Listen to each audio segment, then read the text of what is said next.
Assalamualaikum warahmatullahi wabarakatuh. Waalaikumsalam warahmatullahi wabarakatuh. Alhamdulillah wassalatu wassalamu ala sayyidina Rasulillah sayyidina wa maulana Muhammad ibn Abdullah wa ala alihi wa sahbihi wa mawalah. La haula wa la quwwata illa billah, amma ba'du. Bapak-bapak, ibu-ibu, saudara-saudara kaum muslimin rahimakumullah. Pada pertemuan yang lalu sudah saya jelaskan bahwa hidup selalu berakhir dengan kematian. Apabila datang kematian menimpa seseorang, datanglah kiamat baginya. Itu yang disebut dengan kiamat kecil. Hakikatnya mati adalah perpindahan dari kehidupan di dunia ini menuju kehidupan di alam barzakh. Menunggu kita di alam barzakh sampai datangnya saat kiamat. Entah 10 tahun, entah 100 tahun, entah 1000 tahun, hanya Allah saja yang maha tahu. Adapun orang-orang beriman yang melakukan amal kebajikan dalam kehidupan di dunia ini, masa penantian yang lama di alam barzakh buat mereka sebentar saja. Tetapi bagi orang-orang kafir yang ingkar, yang tidak beriman kepada Allah, yang hidup di dunia cuma menumpuk-numpuk dosa, tentu penantian di alam barzakh akan merupakan waktu yang sangat lama. Bukankah dalam kehidupan kita waktu itu memang relatif? Contoh misalnya, bagi pemuda-pemudi yang sedang duduk asyik memadu cinta, waktu 4-5 jam saja rasanya cuma 4-5 menit, tenggelam oleh keasikan. Tapi buat orang yang berbaring di rumah sakit, meratap di balik-balik apa itu tembok derita kata lagu, di balik dinding-dinding penjara, sehari bagai seminggu, seminggu rasa sebulan, sebulan boleh jadi rasa setahun. Penantian yang sangat lama. Kapan kiamat itu akan datang? Ini rahasia Allah. Jangankan kita yang orang awam, baginda Nabi sendiri tidak diberitahu oleh Allah kapan kiamat itu akan terjadi. Tetapi sungguh pun demikian, banyak hadis-hadis yang menjelaskan ciri atau tanda-tanda datangnya kiamat. Nah, kalau sudah bicara soal tanda kiamat itu ada dua. Pertama yang disebut alamatus sughra, tanda-tanda kecil. Ini waktunya masih ada tenggang. Ada yang dinamakan alamatul kubra, tanda-tanda besar. Artinya kiamat sudah diambang pintu. Apa tanda-tanda kecil dari datangnya hari kiamat itu? Misalnya kata Nabi, apabila ilmu sudah diangkat oleh Allah, artinya apabila ulama sudah banyak wafat, minat orang belajar agama berkurang, lalu kebodohan nampak merajalela di mana-mana, zina dikerjakan secara terbuka, minuman-minuman keras jadi kebanggaan, itu termasuk di antara tanda-tanda kecil terjadinya hari kiamat. Apalagi misalnya iza waladatil ammatu rabbataha, apabila budak sudah melahirkan tuan. Apa maksudnya? Ada yang mentafsirkan apabila anak sudah bisa membudaki orang tuanya. Orang tua yang melahirkan dia, yang membesarkan dia, demi setelah si anak besar jadi orang berpangkat, bertitel, berharta, berkedudukan, jadilah orang tua itu budaknya. Sehingga sering dibilang kalau orang tua kaya, anak jadi raja. Tapi kalau anak yang kaya, orang tua sering jadi budak. Apalagi munculnya fitnah yang bergelombang, timbul perang antara dua bangsa yang besar, waktu berjalan terasa sangat pendek sekali. Itu merupakan tanda di antara tanda-tanda kiamat. Termasuk di dalamnya sulit membedakan mana laki, mana perempuan. Kan kalau tanda-tanda kayak begini sekarang sudah banyak kita lihat kan. Ulama banyak wafat, penggantinya sulit. Zina dikerjakan berterang-terangan, minuman keras jadi kebanggaan. Banyak anak membudaki orang tuanya, sulit membedakan mana laki mana perempuan. Kadang-kadang dari belakang kita lihat perempuan bener, begitu kita colek nengok jenggotan.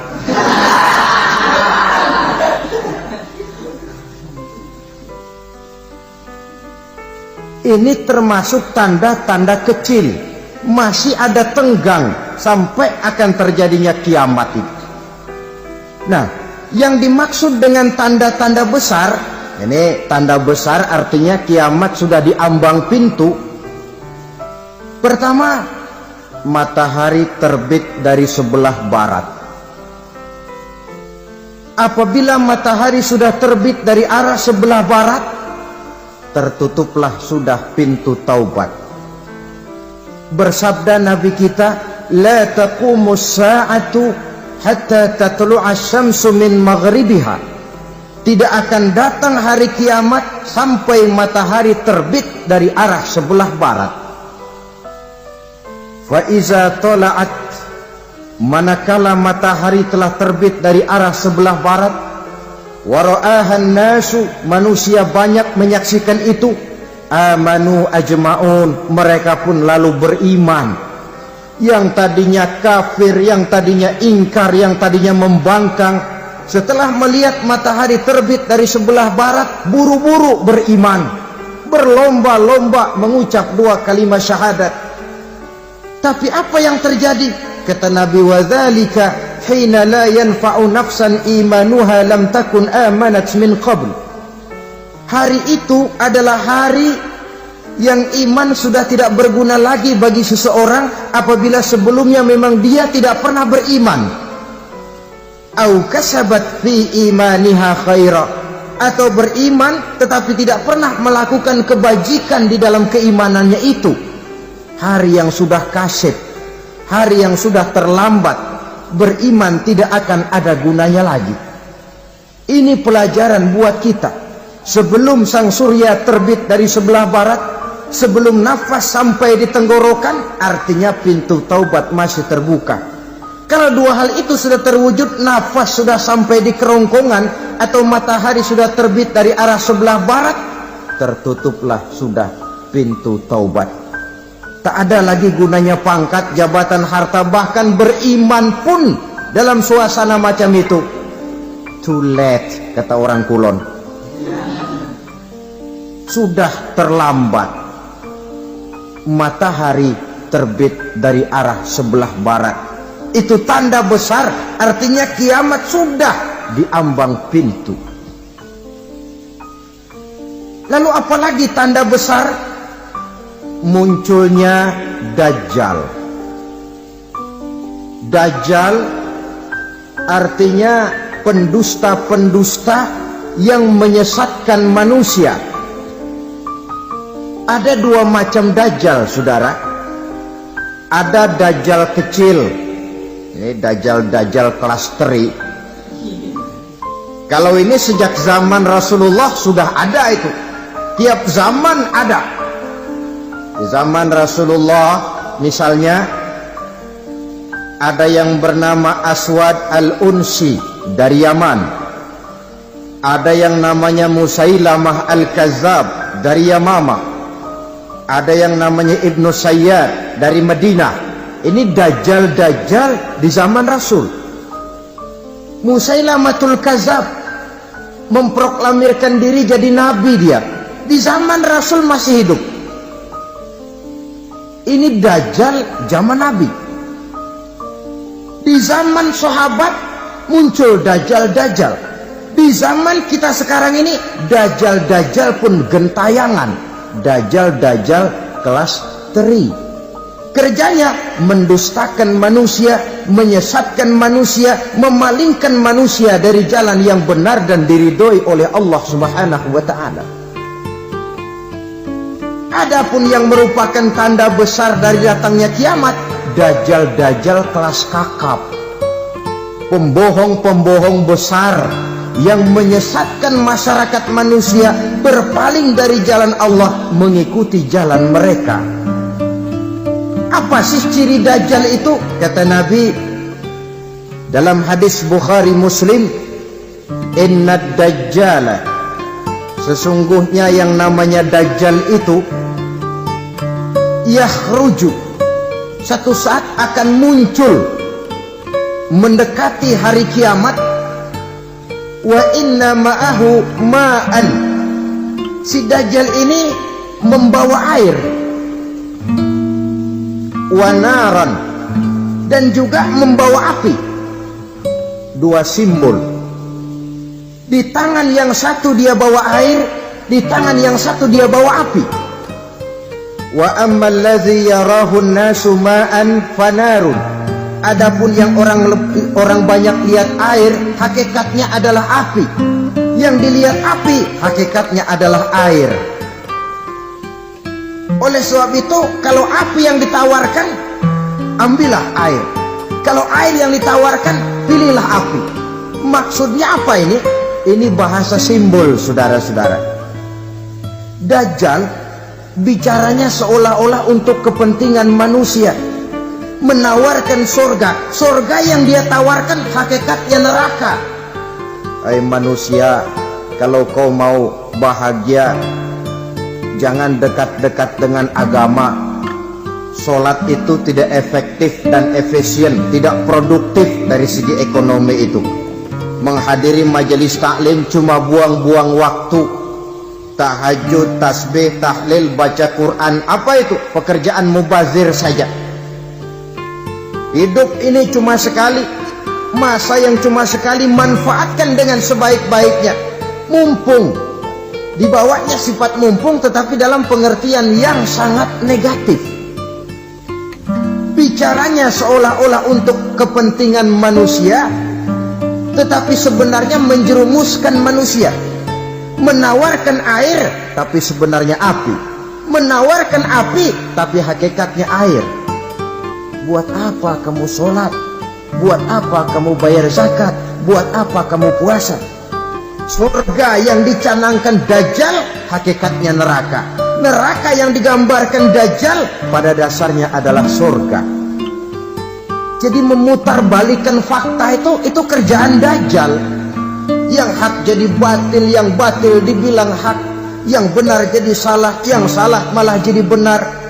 Tuntunan disuruh jadi tontonan, tontonan malah menjadi tuntunan. Itu pekerjaan dajjal profesinya. Zamannya Nabi Adam, dajjalnya kan iblis. Betul? Betul. Apa sih dan kerayuan iblis itu? Allah setelah menciptakan Nabi Adam kan bilang, Adam, kau dan istrimu Hawa tinggal di surga ini. Seluruh fasilitas yang ada di surga persilahkan kau nikmati. Satu yang tidak boleh, jangan coba-coba dekati pohon khuldi. Dekat saja jangan, apalagi sampai memetiknya. Datang dajjal yang namanya iblis ini. Adam, kamu tahu nggak kenapa tidak boleh makan buah khuldi? Ya nggak tahu, pokoknya saya dilarang. Bodoh kamu Dam. Khuldun artinya kekal. Kalau kamu makan itu buah, kau akan kekal di surga buat selamanya. Allah tidak kepengen maka dilarang kamu makan buah khuldi. Kalau kau ingin kekal di surga Adam, makan saja. Saya bicara begini ini untuk kepentingan kamu Adam. Ini kan ciri-ciri Dajjal. Bicaranya sih seolah-olah untuk kepentingan Nabi Adam, hakikat sebenarnya menjerumuskan Nabi Adam supaya ingkar dan melanggar larangan dari Allah Subhanahu wa ta'ala. Jadi setelah muncul Dajjal, timbul kekacauan-kekacauan di masyarakat. Banyak yang terpengaruh, terpedaya dan terpesona. Termasuk mereka yang memproklamirkan diri jadi nabi, mereka yang memproklamirkan diri jadi rasul di zaman sesudah Rasulullah wafat. Itu adalah Dajjal-Dajjal. Maka saya ingatkan, kalau di zaman kita sekarang ini ada orang ngaku jadi nabi, ada orang ngaku jadi rasul, biar bahasa Arabnya kental, Quran hafal, hadis ribuan hadis hafal, biar pakai serban sampai menyengser ke tanah, bahasa Arabnya fasih, tapi dia mengaku jadi nabi, jadi rasul, kita umat Islam wajib tidak percaya. Wajib untuk tidak percaya. Itulah Dajjal-Dajjal zaman kita sekarang ini. Tidak mustahil mereka datang mempengaruhi orang-orang awam supaya berpaling dari Rasulullah, mengikuti mereka. Nah, di akhir zaman nanti, mendekati hari kiamat, Dajjal ini muncul. Dajjal kelas kakap, menyesatkan masyarakat manusia untuk berpaling dari Islam, mengikuti seruan mereka. Apalagi di antara datangnya kiamat itu, tanda yang besar itu, turunnya Nabiullah Isa Al-Masih, putra Maryam. Menurut berbagai hadis yang sahih, Nabi Isa Al-Masih nanti akan turun lagi. Tidak membawa risalah yang baru, tapi meluruskan risalah Islam ini yang telah banyak ditinggalkan oleh masyarakat. Bahkan ada hadis menjelaskan beliau akan membunuh Nabi, mematahkan kayu-kayu salib, lalu melaksanakan haji dan umrah mengikuti syariat Nabi Muhammad, bukan membawa agama baru. Menjadi semacam mujaddid, reformer, menyelamatkan manusia dari bisikan Dajjal. Bahkan ada riwayat yang menjelaskan bahwa Nabi Isa berhasil mengalahkan Dajjal, mengembalikan masyarakat manusia kembali kepada ajaran Islam yang datang dari Allah, dibawa oleh Rasulullah Sallallahu Alaihi Wasallam. Dengan kata lain, turunnya Nabi Isa bukan sebagai Nabi dan Rasul baru, tetapi mengikuti syariat Nabi kita Muhammad Sallallahu Alaihi Wasallam. Saudara hadirin, ibu-ibu hadirat yang saya hormati, kemudian apalagi di antara tanda-tanda besar akan datangnya kiamat itu? Keluarnya asap atau awan.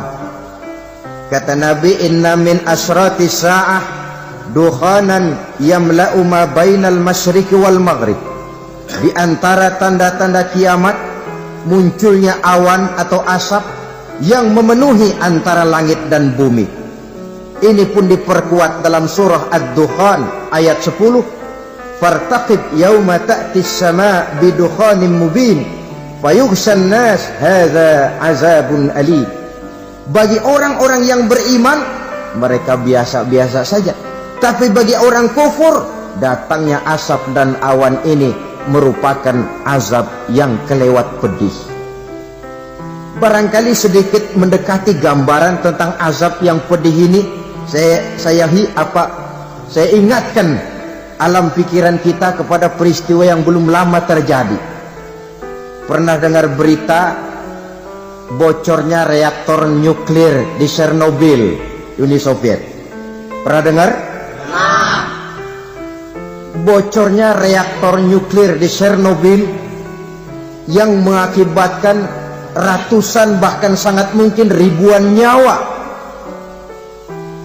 Cuma satu reaktor. Bagaimana kalau seluruh cadangan nuklir yang dimiliki oleh para negara adik kuasa ini diledakkan? Bahkan yang konon menurut catatan, cadangan nuklir yang dimiliki bersama oleh Amerika dan Rusia sekarang ini sudah sanggup memusnahkan 6 miliar manusia. 1,5 kali lebih banyak dari jumlah manusia yang nongkrong di permukaan bumi ini. Saudara-saudara hadirin yang saya hormati, lalu saat mendekati hari kiamat, apalagi tandanya? Setelah Nabi Isa wafat, pada saat turunnya yang kedua kali, lalu Allah meniupkan angin sejuk. Semua orang-orang beriman, orang-orang baik wafat, sehingga penghuni bumi ini cuma tinggal lagi terdiri dari orang-orang kafir. Tidak ada lagi di bumi ini yang bisa mengucapkan Allah. Sehingga dalam hadis qudsi itu ada keterangan, innallaha azza wa jalla yaqulu li Israfil. Allah pernah pesan kepada malaikat Israfil, kata Allah, Israfil, iza sami'ta qailan yaqul Allah Allah fa akhirin nafah 40 sanatan ikraman liqailiha. Hai Israfil, apabila kau dengar di permukaan bumi masih banyak orang yang mengucapkan Allah Allah, maka tunda sangkakala kiamat itu 40 tahun. Untuk apa? Ikraman liqailiha, menghormati orang yang mengucapkan Allah Allah itu. Wah, jadi karena sekarang masih banyak yang mengucapkan Allah, besar hatilah kita, masih jauh kiamat itu. Tapi jangan lupa, kiamat pribadi, kiamat kecil itu yang gak kita sangka-sangka. Ajal datang mencabut nyawa, itu kiamat pribadi. Dan itu yang pasti kita hadapi, dan itu yang membuat kita tidak boleh bersikap main-main di dalam kehidupan sekarang ini. Saudara hadirin yang saya hormati, tidak ada lagi orang-orang muslim. Seluruh penduduk dunia ini kafir. Lalu terciptalah struktur sosial yang berlandaskan prinsip hidup semau gue. Bakal terjadilah prinsip di mana yang kaya menyantap yang miskin, yang kuat menindas yang lemah. Hidup sudah bagaikan di rimba belantara, berlaku hukum rimba. Siapa yang kuat dia yang menang, siapa yang lemah menjadi mangsa. Timbul kekacauan, maksiat merajalela, munkarat menjadi-jadi, sehingga isi bumi ini penuh dengan segala macam perbuatan dosa. Tidak ada perlunya lagi alam diperpanjang temponya. Datang saat yang sudah dijanjikan oleh Allah Azza wa Jalla, maka terjadilah yang disebut kiamat kubra, kiamat besar, kiamat hancur-hancuran. Bagaimana kejadian ini dimulai? Dalam surah Az-Zumar ayat 68, Allah Subhanahu wa taala berfirman, wa nufikha fis-suri fasa'iqa man fis samawati wa man fil ardi illa man sya'allahu. Maka manakala ditiuplah sangkakala, terkejutlah seluruh yang ada di langit dan seluruh yang ada di bumi. Bila saat kiamat datang, Allah perintah malaikat Israfil, Israfil, tiup sangkakalamu. Ditiuplah sangkakala oleh malaikat Israfil. Yang akibat daripada tiupan itu, seluruh yang ada di langit, seluruh yang ada di permukaan bumi terkejut. Yang ada di langit siapa? Malaikat kan. Bayangin aja kalau malaikat kaget, apalagi kita. Terkejut seluruh makhluk yang ada di bumi, yang ada di langit mendengar suara sangkakala itu. Bunyinya tidak sanggup kita bayangkan dahsyatnya. ledakan nuklir, ledakan neutron, belum apa-apa ketimbang bunyi sangkakala malaikat Israfil ini. Nah, lalu mendengar bunyi sangkakala ini, gemparlah makhluk, kacaulah alam. Bumi gempa, planet-planet bertabrakan, gunung meletus, air laut tumpah ke darat, angin topan bertiup, halilintar menyambar. Lalu semua yang bernama hidup mati total. Mati bareng tanpa persiapan. La haula wala quwata illa billah. Saya kadang-kadang dalam tafakur bermohon, ya Allah, mudah-mudahan saya nggak nemuin kiamat beneran. Ngeri, nggak bisa kita bayangkan macam apa suasana seperti itu. Allah saja banyak memberikan gambaran, misalnya Al-Qari'ah, wa mal Qari'ah, wa ma adraka mal Qari'ah. Kejadian yang menggemparkan. Tahukah kamu apa kejadian yang menggemparkan itu? Yauma yakunun nasu kal farasil mabsus wa takunul jibalu kal ihnil manfus. Pada saat itu manusia berterbangan bagai kupu-kupu, gunung berterbangan seperti kapas ditiup angin. Gunung saja macam kapas, konon lagi manusia. Kematian total, mulai semut sampai gajah mati, jin mati, iblis mati, malaikat mati. Malaikat saja mati. Saudara hadirin yang saya hormati, kematian total yang tanpa persiapan. Orang bilang, Pak, kalau mati bareng begitu yang repot malaikat maut dong ya. Cabut sana, cabut sini. Itu kalau menurut logika kita, mestinya begitu menurut logika. Tapi logika juga yang bilang nggak perlu serepot itu. Sebab untuk mematikan listrik di wilayah DKI, di wilayah Jakarta, nggak perlu tiap rumah didatengin matiin, ya lama. Cukup dari kantor pusatnya saja PLN, tekan satu tombol, gelaplah seluruh Jakarta. Saudara hadirin yang saya hormati, kematian total.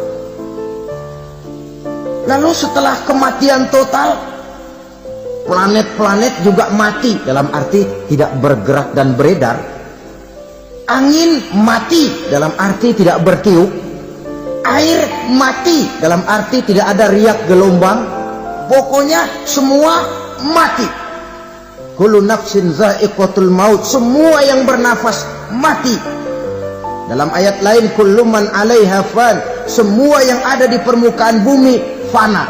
Yang kekal cuma Allah Subhanahu wa ta'ala. Yang paling belakang mati malaikat maut dan malaikat Israfil. Tapi mati juga sesuai dengan janji Allah. Menurut hadis Bukhari Muslim dari Abi Hurairah, masa tenggang waktu antara kematian total pada tiupan sangkakala pertama dengan proses kebangkitan pada tiupan sangkakala kedua 40 lamanya.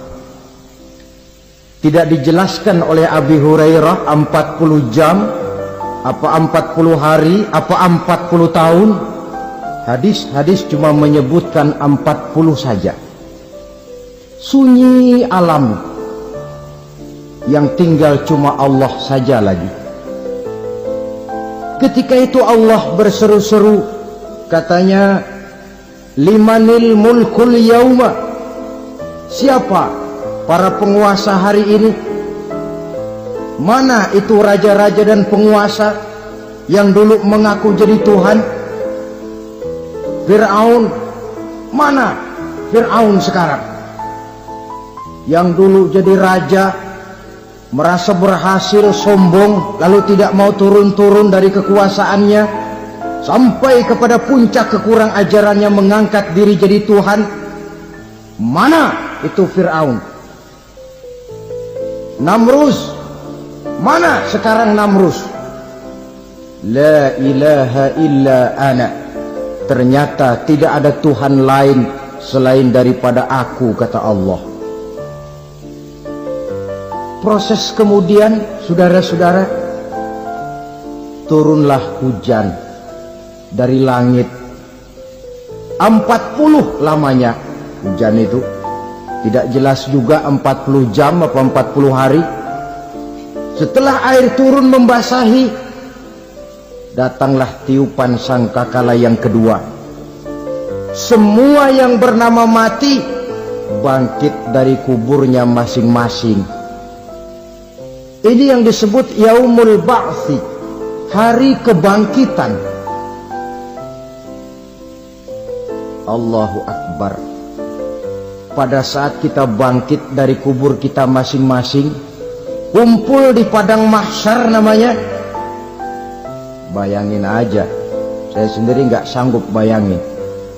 Manusia sejak zaman Adam sampai zaman kiamat kumpul bareng di tempat sama. Berapa banyaknya itu?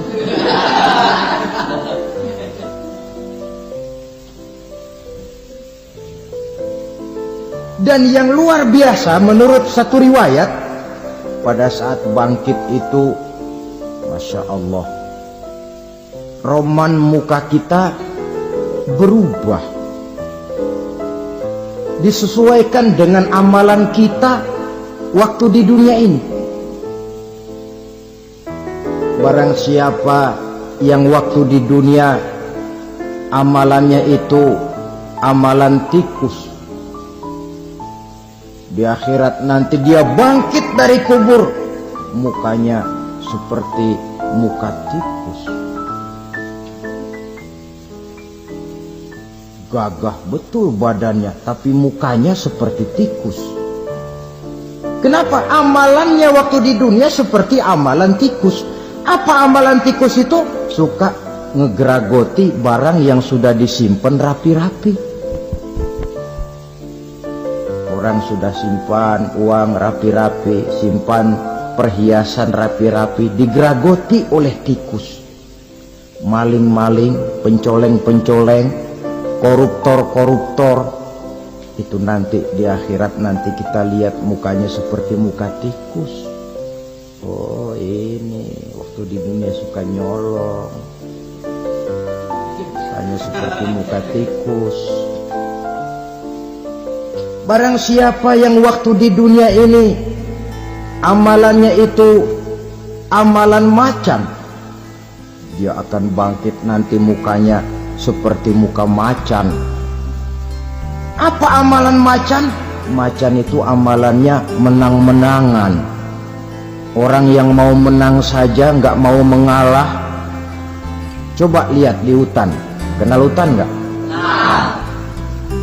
Di hutan, raja hutan di mana-mana pasti macan, betul kan? Betul.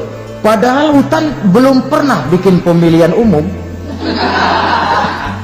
Tapi macan tidak peduli ada pemilihan umum apa tidak, pokok saya raja. Sebab apa? Macan jadi raja itu bukan karena benar, tapi karena kuat jadi raja. Setelah dia jadi raja, rakyat hutan yang mesti dilindungi malah dimakan oleh raja macan. Kambing rakyat hutan dimakan oleh macan. Ayam rakyat hutan dimakan oleh macan. Itu nanti kita lihat di akhirat itu mukanya seperti muka macan, gagah betul. Lalu barang siapa yang di dunia ini amalannya itu seperti amalan anjing, nanti dia punya muka seperti muka anjing. Apa amalan anjing? Pertama, anjing itu kalau disuruh jaga rumah, dia tidak bisa membedakan mana maling, mana tamu. Biar yang datang maling, kalau bawa tulang, anjing kalem. Yang kedua, anjing itu akan setia kepada siapa saja yang memberinya roti. Siapa yang memberinya roti, itulah majikannya. Apa kata majikannya pasti dia laksanakan. Soal benar atau salah dia tidak peduli. Setelah anjing dapat roti, dia tidak punya pilihan lain kecuali bilang, abdi mah kumaha juragan wae ayeuna mah.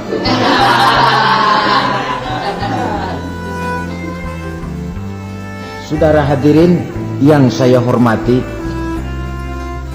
berkumpul di padang mahsyar, tiap orang sibuk dengan persoalannya masing-masing.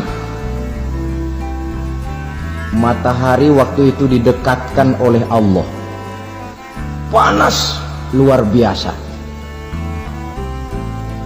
Ada yang saking panasnya itu mencucurkan peluh keringat sampai sebatas mata kakinya. Ada yang keringatnya sampai sedengkulnya, ada yang keringatnya sampai sepusatnya, ada yang keringatnya mengalir sampai sebahunya, ada yang kelelap oleh keringatnya sendiri, sementara orang di sampingnya nggak apa-apa. Bergantung lagi amalan dia waktu di dunia ini. Saudara-saudara, sebagian orang dalam kepanikan padang mahsyar berombong-rombong datang mereka menghadap Nabi Adam. Ya Adam, anta abal bashar. Hai Adam, Tuhan adalah bapak moyang manusia. Kami sebentar lagi akan disidang, dimintakan pertanggungan jawab. Tolonglah kami, hai Adam. Kata Nabi Adam, jangankan nolongin sampean, saya sendiri tanggung jawab di hadapan Allah. Ketika dulu tidak boleh makan khuldi, saya serobot. Sudahlah, urus diri masing-masing saja, nafsi. Begitu kata Nabi Nuh, begitu kata Nabi Ibrahim. Tiap orang bertanggung jawab sendiri-sendiri.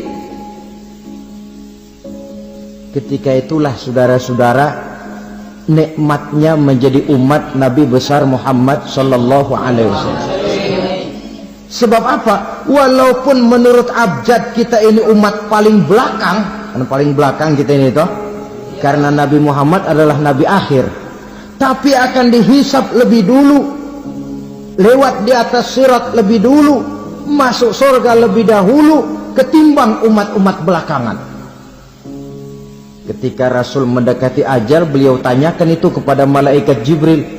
Malaikat Jibril berkata, Muhammad jangan khawatir, Allah sudah berjanji, inni haramtul jannata ala sairil anbiya hatta tadkhulaha anta wa haramtuha ala sairil umami hatta tadkhulaha ummatuka. Surga aku haramkan buat seluruh nabi kecuali kalau engkau Muhammad sudah masuk ke dalamnya, dan surga aku haramkan buat seluruh umat kecuali kalau umatmu Muhammad sudah masuk ke dalamnya. Logikanya, walaupun menurut abjad kita umat paling belakang, bakal dihisap paling dulu, lewat di atas sirat paling dulu, masuk surga paling dulu, kalau mampir ke neraka juga paling dulu. Ya resiko. Jangan mau enaknya aja paling dulu. Saudara hadirin yang saya hormati, setelah masa kebangkitan itu jangan dikira begitu bangkit langsung diperiksa. Masih menunggu menanti ribuan tahun perhitungan padang mahsyar untuk sampai kepada proses yang disebut yaumul hisab, hari perhitungan. Seorang demi seorang bakal dipanggil. Bayangkan saja, kita se-RT saja di absen, kadang-kadang perlu waktu lama. Ini manusia sejak zaman Nabi Adam sampai datang hari kiamat, satu demi satu disidang di hadapan Qadhi Rabbul Jalil. Status sosial copot sudah waktu itu. Yang pernah jadi hartawan di situ tidak lagi kelihatan kehartawanannya. Yang pernah jadi jenderal tidak lagi dipanggil jenderalnya. Yang ustadz tidak lagi dipanggil al-mukarramnya. Seluruh status sosial selesai. Dipanggillah kita seorang demi seorang menghadap Qadhi Rabbul Jalil. Bagaimana proses penghisaban itu? Pertama, proses tanya jawab.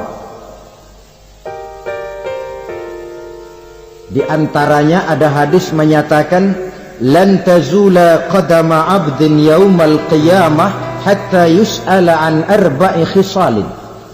Besok di hari kiamat tidak akan bergeser telapak kaki seorang hamba sampai dia ditanya lebih dulu tentang 4 persoalan. Tentang ilmunya, kemana ilmu itu diamalkan. Tentang umurnya, di mana umur itu dihabiskan. Tentang masa mudanya, kemana masa muda itu dipakai. Tentang hartanya, dari mana harta itu didapat dan kemana harta itu dibelanjakan. Ini termasuk proses tanya jawab. Jadi kalau istilah pengadilan dunia, nama Fulan bin Fulan.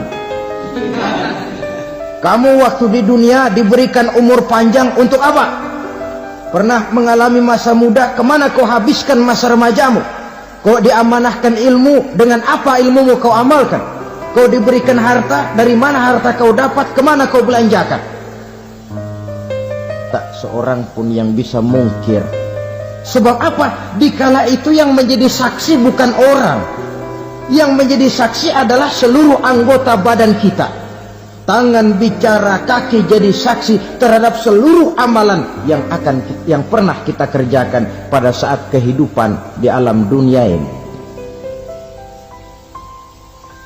Selesai proses tanya jawab, lalu diperlihatkan buku catatan kita waktu hidup di dunia ini. Jangan lupa Allah itu menyiapkan 2 superkomputer kepada kita. Sebelah ditempelin sebelah kanan, yang sebelah tempelin di sebelah kiri. Komputer itu namanya Raqib dan Atid. 2 malaikat yang apabila baik kita lakukan, refleks saja akan menulis kebajikan kita. Jahat kita kerjakan akan tertulis. Catatan itu nanti diperlihatkan kepada kita. Waduh, alangkah malunya pada saat diperlihatkan catatan kita, buku rapot kita merah melulu. Barangkali diperiksa sambil diomelin, brengsek lo. Buku merah melulu begini, bagaimana waktu hidup di dunia? Tidak cukup diperlihatkan buku catatan kehidupan, rekaman kehidupan. Rekaman kehidupan kita secara utuh sejak terlahir sampai ajal datang merenggut nyawa. Barangkali mirip dengan video sekarang ini, di mana terekam dengan baik seluruh kegiatan kita, sejak yang sekecil-kecilnya sampai kepada yang sebesar-besarnya. Untuk kemudian kita pun menerima balasan. In khairan fa khairun wa in syarran fa syarrun. Kalau baik ya baik balasannya, kalau jahat ya jahat juga balasannya. Catatan-catatan kita diberikan. Kalau banyak kebajikannya diberikan di tangan kanan dengan cara yang halus. Kalau banyak kejahatannya diberikan dari sebelah kiri atau dilempar dari belakang. Itulah sebabnya sejak di dunia ini kita sudah mohon kepada Allah. Ketika berwudu membasuh tangan kanan, apa kita bilang? Allahumma a'tini kitabi biyamini wa hasibni hisaban yasira. Ya Allah, berikan saya kitab di tangan kanan, dan kalau saya memang perlu dihisap, hisaplah saya yang seringan-ringannya. Tangan kiri berlindung kita kepada Allah, jangan sampai diberikan kitab di tangan kiri atau dari arah sebelah belakang. Wa a'udzubika an tu'tiya kitabi bishimali aw min wara'i zuhri, dari arah sebelah belakang. Na'udzubillah min dzalik. Setelah selesai lewat proses penghisaban, lewat mizan, timbangan, maka yang sudah selesai dihisab itu bergeraklah menuju sirat, jembatan yang terbentang menuju surga melalui neraka. Saudara-saudara, panjangnya perjalanan sirat itu memakan waktu ratusan tahun. Tetapi orang yang lewat di atas sirat pun macam-macam, bergantung amalannya ketika di dunia ini. Ada yang lewat di atas sirat itu kal barqil khatib, seperti kilat yang menyambar, lep, sudah sampai dia di surga. Cepat bukan main. Ada yang lewat di atas sirat itu seperti orang lari-lari. Ada yang lewat di atas sirat itu seperti orang jalan biasa. Ada yang sambil merangkak, ada yang sambil ngesor, ada yang sambil gelayutan, ada yang selamat sampai ke ujung ke surga, ada yang tergelincir jatuh masuk ke dalam neraka, bergantung amalannya dalam kehidupan di dunia sekarang ini. Tiap kita akan melewati yang namanya sirat ini. Saudara-saudara kaum muslimin yang saya hormati, dengan demikian mereka yang selamat melalui sirat sampai ke terminal akhir surga, mereka yang ketika dihisab ternyata banyak kejahatannya daripada kebaikannya, mereka singgah di dalam neraka. Nah, adapun orang-orang yang beriman menurut ayat Quran dan hadis Nabi itu nanti ada bermacam-macam. Ada orang beriman itu yang dimasukkan surga. Ada orang beriman itu yang dimasukkan ke dalam surga. Ada orang beriman itu yang disebut penduduk surga. Kenapa lain-lain, Pak? Karena waktu di dunia amalannya juga lain-lain. Ada orang beriman yang masuk surga. Ini paling murah tiketnya. Mau masuk surga? No. Kata Nabi begini, ma min abdin qala la ilaha illallah thumma mata ala dhalik illa dakhalal jannah. Kalau seorang hamba sudah mengucap dua kalimat syahadat, dia yakin dengan kebenaran kalimat itu sampai matinya, orang itu akan masuk surga. Abi Dzar yang waktu itu diajak bicara heran, ya Rasul kok gampang betul? Iya. Walaupun orang itu mencuri, iya. Walaupun orang itu berzina, iya. Biar dia mencuri, biar dia berzina, kalau dia sudah mengucap dua kalimat syahadat, dia yakin dengan kebenaran kalimat itu sampai matinya, itu orang akan masuk surga. Jadi masuk surga cukup dua kalimat syahadat, yakin sampai mati, masuk surga. Itu perkara masuk. Tapi kalau pertanyaannya diterusin, masuknya kapan, Pak? Nah, ini lain lagi urusannya. Sebab ada yang masuknya itu langsung, ada yang mampir dulu. Di sana tempat cuma dua, kalau tidak surga, neraka. Mau ke surga, tapi mampir dulu. Yang mampirnya jelas di neraka. Kenapa? Dalam hadis qudsi ada riwayat, nanti itu di akhirat, setelah Allah selesai mengatur penduduk surga masuk surga, yang neraka masuk neraka, Allah berkata kepada malaikat Malik, malaikat Malik, labaik ya Allah, itu bajingan-bajingan tengik, manusia-manusia durjana yang waktu di dunia tidak mau sujud, jauh dari ulama, gemar melakukan yang munkarat dan maksiat, hidup di tengah masyarakat selalu jadi bibit keonaran, kufur, sudah masuk neraka semua. Sudah ya Allah. Nah, kalau sudah, coba sekarang kamu masuk, Malik. Saya, iya, masuk neraka. Mau apa ya Allah? Kata Allah, akhriju minan nar man kana fi qalbihi misqala habbatin min khardalin min iman. Kau masuk neraka, cari di dalam neraka orang-orang yang ada imannya walaupun kecil sebesar biji zarah, angkat mereka keluar. Masuk malaikat Malik ke neraka, cari orang yang ada imannya, korek-korek.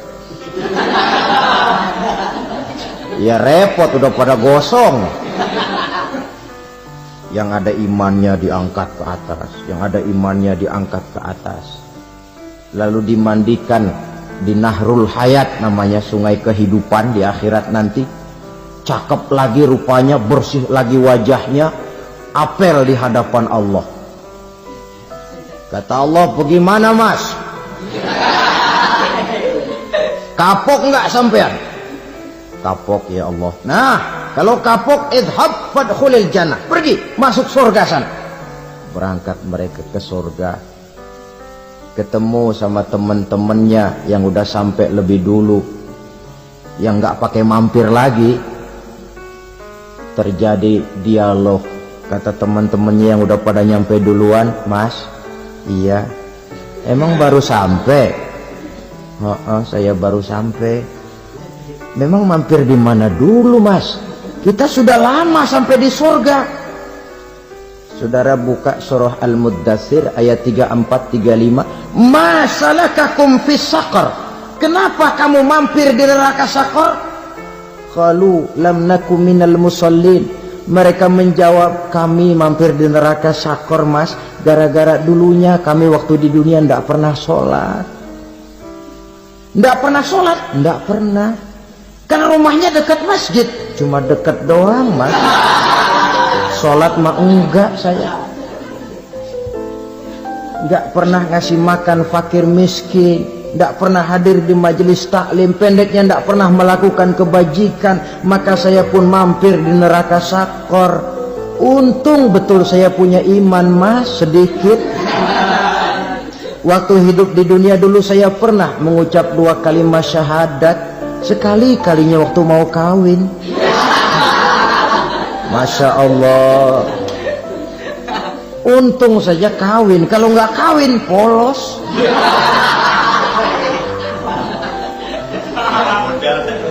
Itu juga pengulu sudah setengah mati ngajarin. Asyhadu alla, asyaduaan, asyaduaan.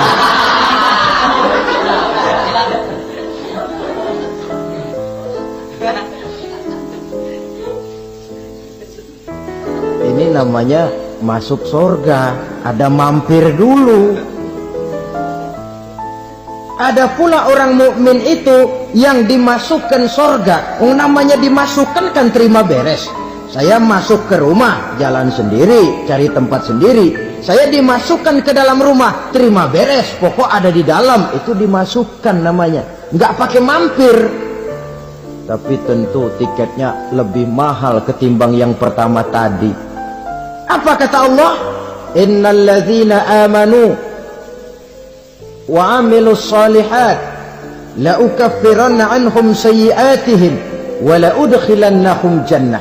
Sesungguhnya orang-orang yang beriman kemudian beramal soleh, kami hapuskan segala dosa dan kesalahannya, kami masukkan mereka ke dalam surga. Lihat ayatnya, Allah yang memasukkan, kita yang dimasukkan. Tidak pakai transit, tidak usah mampir. Cuma tidak cukup syahadat, tidak cukup amanu, tapi diiringi dengan wa'amilus salih. Iman, amal. Tidak cukup syahadat, lalu dibuktikan dia sholat, dia zakat, puasa, lalu dia melakukan berbagai macam kebajikan. Ini yang menyebabkan dia tidak pakai mampir di tempat yang bernama Saqar. Lalu ada pula orang mukmin itu yang disebut penduduk surga. Wah, ini sudah VIP ini. Ashabul jannah, penduduk surga. Siapa mereka? Kata Allah, innal ladzina amanu summa istaqamu fala khaufun 'alaihim wa la hum yahzanun ulaika ashabul jannah hum fiha khalidun. Sesungguhnya orang-orang yang beriman lalu istiqamah, tetap dalam melaksanakan perintah Allah, tidak goyang, tidak labil tapi stabil, istiqamah, mereka tidak takut dan tidak bersedih hati. Merekalah penduduk surga. Iman, istiqamah. Tidak punya duit, sembahyang. Banyak duit, sembahyang. Miskin, sembahyang. Kaya, tetap sembahyang. Istiqamah. Kadang orang kalau susah rajin ke masjid, banyak duitnya ngelihat masjid melengos.